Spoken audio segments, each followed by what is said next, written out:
దేవునికి స్తోత్రము.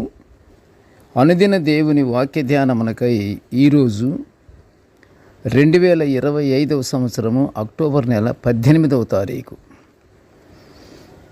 ఈరోజు ధ్యాన వాక్యము యోహాను సువార్త 8వ అధ్యాయము 31, 32 రెండు వచనాలు మనం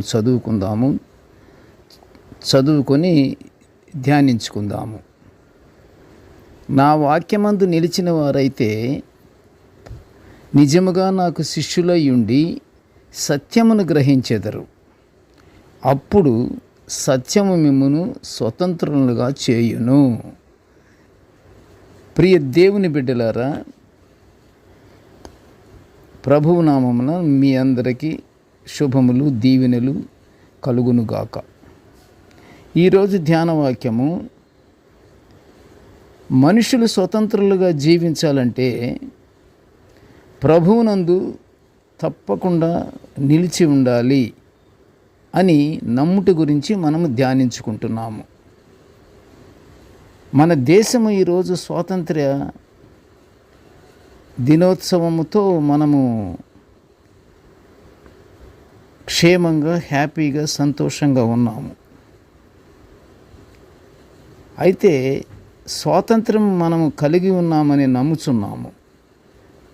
ప్రభువు యూదులతో మాట్లాడుతూ, మీరు నా వాక్యమందు నిలిచిన వారైతే స్వతంత్రులుగా ఉంటారని ప్రభువు వారు హెచ్చరించగా, మేము స్వతంత్రులమే, కానీ మేము ఎవనికిని దాసులముగా లేము అని సమాధానం ఇచ్చారు ఆ యూదులు. పాపము చేయు ప్రతి వాడును పాపమునకు దాసుడు అని ప్రభువు చెప్తున్నాడు. దేవుని మాటలు, ఆయన ఆజ్ఞలు, ఆయన కట్టడలను పాటించే ప్రతి మనుష్యుడు ఎవరికీ దాసుడు కానేరడు. అట్టి దేవుని వాక్యాన్ని బట్టి జీవిస్తున్నవాడు దేవుని కుమారుడే. అతను స్వతంత్రుడు అని ప్రభువు వారు బోధిస్తున్నారు. లోకములో అపవాది క్రియలు, విగ్రహారాధన, దుష్టక్రియలు, మూఢనమ్మకాలు మొదలగు సాతాను ప్రభావములకు మనుషులలో స్వేచ్ఛగాను స్వతంత్రంగాను జీవించలేకపోతున్నారు. ఎందువల్ల? అపవాది పెడుతున్నటువంటి ప్రలోభాల వల్ల. ఆ ప్రలోభాలకు లోనై ప్రతి ఒక్కరూ మూఢనమ్మకాలతో జీవిస్తున్నారు. అప్పుడు స్వేచ్ఛ ఎక్కడుంటుంది? కనుక ప్రియ దేవుని బిడ్డలారా, అదే ప్రభువును నమ్మి ప్రభువును మన హృదయాలలో నివసింపజేసుకుంటే సాతాను మన దరిదాపుల్లోకి రాదు.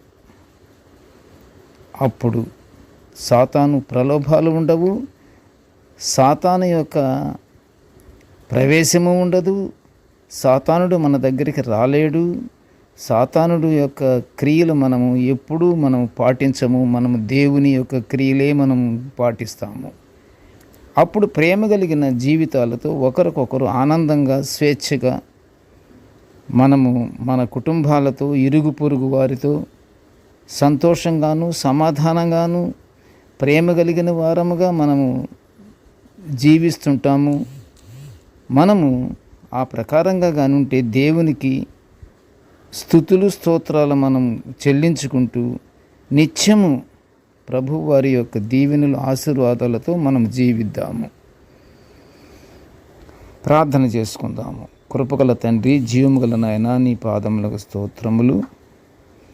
తండ్రి, నీ దివ్యమైన వాక్యాలను మేము నిత్యము ఇలా ధ్యానించుకునే గొప్ప భాగ్యాన్ని మాకు అనుగ్రహించినందుకు నీకు ఘనమైన స్తోత్రములు నాయన. తండ్రి, నేటి ధ్యాన వాక్యాన్ని వినుచున్న ప్రతి బిడ్డను ఆశీర్వదించయ్యా. కృపగల తండ్రి, నీ యొక్క ఆశీర్వాదములతోనూ మేము జీవించుచు నీ యొక్క ఆజ్ఞలు, దేవా, నీ కట్టడలను మేము ఆచరించుచు నీకు బిడ్డలముగా మేము జీవించే భాగ్యాన్ని మాకు అనుగ్రహించమని ఈ మనవులన్నీ యేసయ్య పుణ్య నామమున వినయముగా వేడుకొంచుంటున్నాము తండ్రి. ఆమేన్. దేవుడు మనలందరినీ బహుగా దీవించుగాక. ఆమేన్, ఆమేన్, ఆమేన్.